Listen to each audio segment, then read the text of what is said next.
Bonsoir à tous, bienvenue à ce flash d'information. Les épreuves écrites du concours exceptionnel de recrutement des enseignants ont débuté ce dimanche. Le Premier ministre Amadou Gon Coulibaly a procédé au lancement officiel au lycée moderne d'Abobo.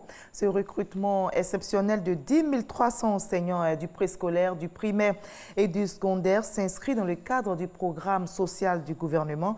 Le but de ce programme est de pallier le déficit d'enseignants et garantir une éducation de qualité, comme nous l'explique Alexis Ouedraogo.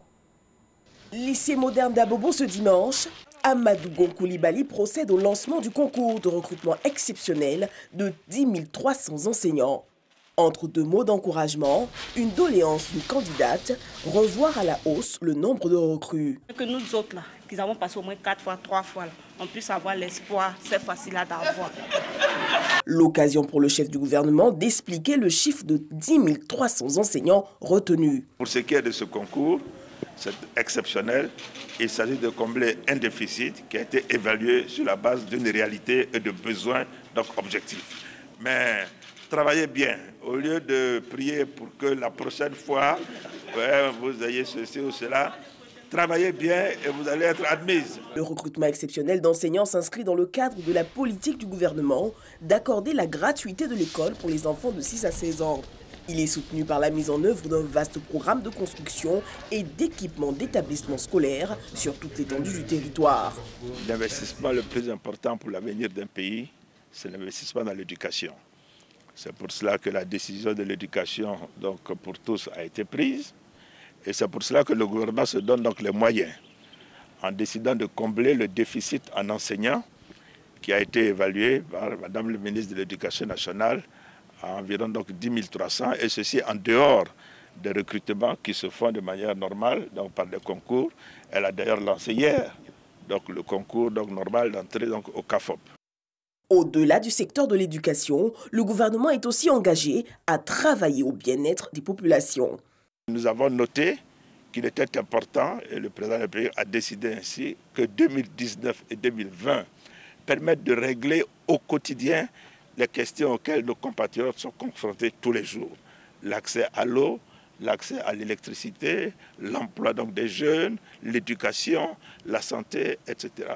Donc je veux que tout le monde sache que c'est avec une grande détermination que le gouvernement, sous l'autorité du chef de l'État, mettra en œuvre le programme social du gouvernement.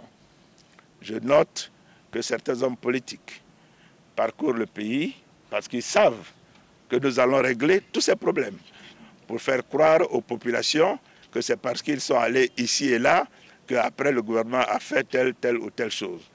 Il faut leur dire, ils n'ont ni la capacité ni la compétence de faire injonction au gouvernement pour faire quoi que ce soit.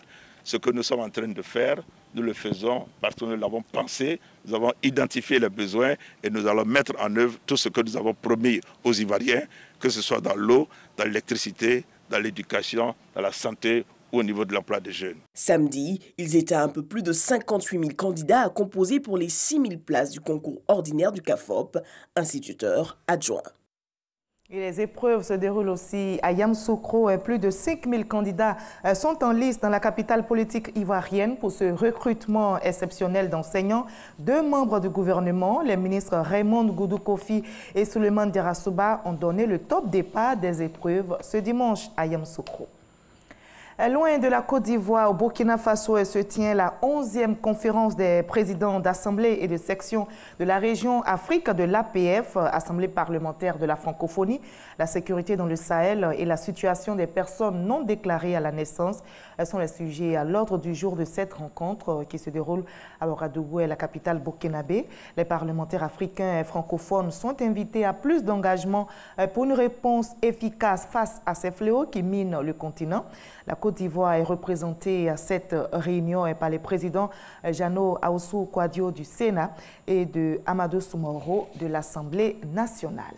On va terminer par le Bénin où ces jours de vote. 5 millions d'électeurs inscrits sur les listes électorales se sont rendus dans les urnes ce dimanche pour les législatives. Les bureaux de vote ont ouvert ce matin à 7h jusqu'à 16h. Ces élections législatives se sont déroulées sans l'opposition. Seuls les partis acquis au président Patrice Talon ont été autorisés à concourir. Les opposants ont appelé au boycott du scrutin. L'enjeu sera donc la participation qui est déjà jugée faible. Quelques incidents ont été par ailleurs signalés. On va se retrouver à 20h pour la grande édition tout à l'heure.